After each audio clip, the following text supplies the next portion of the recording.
So keeping on this theme of you directly submitting your music unsolicited to production music libraries and having them directly reach out and accept you, I want to show you guys in this video how you create a customized email pitch. Okay, I had put out a poll on my YouTube channel about 2 weeks ago, and I'd asked you guys which one of these described your situation. A few of you said that you would send customized pitches to 1 to 5 libraries. Fewer had sent 5 to 10, and a lot of you actually said you had sent customized pitches to over 10 libraries, which is not a fun place to be, I get it. But here was the part that really sort of startled me.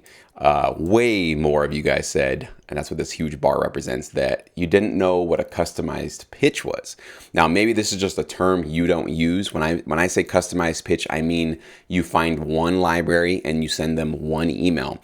You don't copy and paste 20 or 50 or 100 different production music library emails, send them all the same music and kind of like spaghetti against the wall, hope something sticks and see what comes back at you. That is not a customized pitch. That's called spamming. When I say customized, I mean you've looked into one particular library and the way that you composed your email to them is specifically for them. And it's being respectful and also offering a service to them. I'm going to show you right now what a well-crafted email should look like and what a customized pitch essentially is. So maybe this is just not the term you're using. Either way, I want you to see what I would recommend in terms of how you approach these companies. Now, you don't have to use my exact language of how I compose this email, but you do need to include the sort of elements that I have here, okay? So this is just a made-up company so that I'm not blowing somebody's email up. So ABC Library, this is a really important part right here, our subject line, okay? I didn't say I'm a production music or a music producer wanting to partner with you, okay? Didn't say that. Didn't talk about how cool I am. Didn't talk about how many years of experience I have. Why would I do any of that in a subject line? Because that's not being very empathetic and service-minded to a music library that I want to partner with. Because I have to always be empathetic in terms of what does a library want? What would be exciting for them? What would make them open up this email? What would get their attention? Okay, this is just marketing basics essentially, okay? Well, if I'm a music library and I'm a CEO and I want to basically collect high quality music to ship it off to my clients and get placements, I want to see a finished product ready to go. I don't want somebody saying that they've got 2 tracks or if they got a demo or they're a producer that could start to work with me and start creating new music. If I see something that's like finished product, ready to go, you can take this and available for exclusive licensing. That's why I put that in the subject line as well, because most libraries that you're going to work with, especially the ones that I recommend for you guys in Sync Edge, they're going to ask for an exclusive deal. So within one subject line, you let them know you have a full product ready to go, 12 tracks. You give them the actual genre that you're going to do it, and it's for exclusive licensing. Nothing better than that. That's basically where you can go. So we started off. I'm reaching out to you with an interest to exclusively license my recent 12-track rock tension album with your library, okay? I did bold 12 tracks because I want them to really understand and again, drive home the point. This is a finished product. This isn't 2 tracks. This isn't a demo. This isn't me thinking maybe I'll start working with you guys and when I get creative, I'll send you guys some new music. I'm pitching them a product, right? Not a promise of a product, not a future deliverable, a deliverable that's ready right now, okay? Here's where it becomes personalized for this library. From my research of your current catalog, this style of music would help add some options for some of your TV clients like Fox Sports and NASCAR, okay? I'm just making those 2 up. You'll see other types of clients and other types of music that you might want to send to them. But what this does is it shows them that you're not just spamming 18 different companies along with them and doing the BCC field trick, right? You're not doing that. You're just letting them know, I've looked into you. I know who you are. It's almost like when you're trying to approach somebody to take them out on a date, you're showing them a little bit of personal consideration, okay? That this is like a human being in front of you, okay? It's a music library is not just a empty company that are just, like a corporate wall essentially, or like a corporate building. Like there are human beings that are there that have families and have mortgages and have their own lives, okay? So it's just showing some respect, and it's also saying, I'm a human being, you're a human being, I would like to work with you. And this is showing that I've done my research on who you are. So I'm not just blindly sending you music and hoping that it's going to be useful. I'm aware that I have to be useful for you, which means I have to be useful for the type of clients that you serve, okay? Here's an important part. You can preview the entire 12 tracks through this link. Now, what I did is I actually hyperlink this. I do recommend you guys hyperlink your one link, okay? Notice that there's not 15 links in here. I don't have all my socials on here. I don't have, a million different things for a library to choose from. I'm making it very clear that there's one link on this email for them to click on, okay? and I've hyperlinked it. So it's not like a messy long link that looks weird. So I've definitely done that. Now, if you have your own, let's say johndoemusic.com, you can throw that up there because that's pretty clean. That's pretty simple. But if you are throwing them, let's say a SoundCloud link or a YouTube link or something like that, where you're letting them preview your music on a social media platform, I would use this hyperlink. It's just cleaner, it's crisper, and it's going to look a lot more professional. And again, showing you took an extra 2 seconds of effort, just a little 10% extra effort, and it looks a lot clearer there.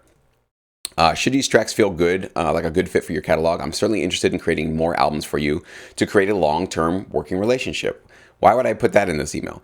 I want them to know that I'm a serious person and that I'm not just hoping to get rich off of one album and that I'm expecting myself to get tons and tons of placements. What I'm doing with this one line right here is letting them know that I'm not like an unserious person. I'm somebody that's really here to do this the right way, professional, and I want to work with you for many, many years, potentially down the road. So if that sounds good to you and you want to start building actual personal relationships with your producers and composers, I'm your guy or girl, right? So that's definitely something you want to throw in there. This is a really important one. I'm also available to deliver any final assets, which I put cut downs, alt mixes, stems, etc., and metadata at your discretion. Now, you don't create these things before you submit to a library. Why?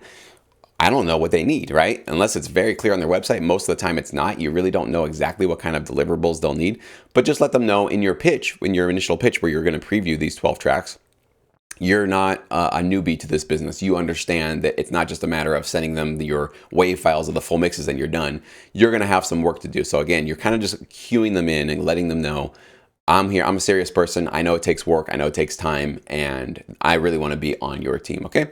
And again, very, very important to thank them for their time and their consideration. Of course, I just have my email address down there in my website, but if you had a phone number you wanted to put on there, that would be a really good thing to do as well, so they could directly reach out to you. So this is what a customized pitch looks like. It's short. It's brief, right, guys?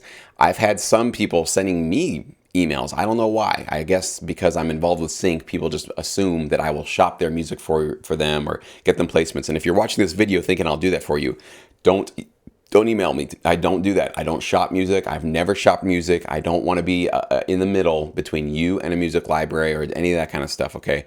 I only really want to supply you guys with resources and videos like this, tutorials like this, to allow you to directly submit your music to production music libraries in the professional way, in a professional manner, to create direct relationships, okay? So that you don't have anybody in between you and the people that are going to be your advocates and getting you guys those placements. If you have been finding yourself getting rejected by lots and lots of libraries and your approach does not look like this, this is hopefully a wake-up call that you need to, sort of shore up your approach a little bit. You need to sort of work on your approach game and make sure that you are not putting in, you notice on here, I didn't put anything about myself personally. There's none, my bio's not in there, how long I've been making music, how excited I am about music, like all these extra details, which to ourselves are very, very important, are not important to a music library, especially not on day one. Maybe later on as you guys develop a relationship, you will get to know each other, of course. But really, primarily, I'm not here to have a sort of, kumbaya, let's hold each other's hand and talk about how much we love music and vibe and that kind of a thing. At some point, maybe our relationship will turn into that. But really, why am I reaching out to this library? I want placements, right? I want to get paid. I want to start seeing my music get out there into the TV and film world. What does the library want? What are they thinking about? They need high quality music. They need to go get those clients. They need to sort of serve those high quality clients with the high quality music. So they're constantly kind of going back and forth between these two sets of clients that they're constantly working with, okay? So they don't have a lot of time to read your bio, to learn about how much you love music, and to get into all of the weeds and the details of your life. So let's just leave that stuff out for now. And later on, as you guys network and get to know these people more, you can start to learn about each other. And you definitely will. The more you learn about each other, the more you will certainly find, you're going to be just rubbing elbows with these people for many months and many years. You're going to learn and get to know each other very intimately as the time goes on. But the time for that is not on day one, especially not on your first email.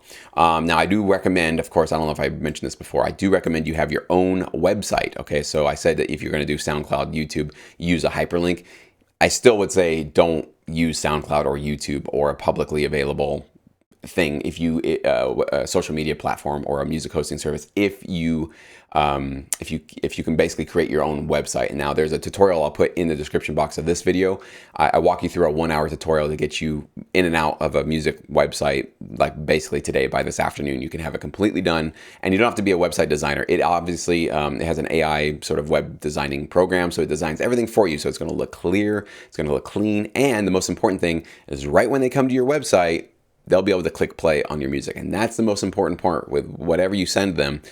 You don't make them search through your website. And maybe I'll do another video on like how to put together a proper website and what websites are terrible and what websites are very great for production music libraries. Remember, you're asking for people's time. Even a click on one link is time you're asking for somebody.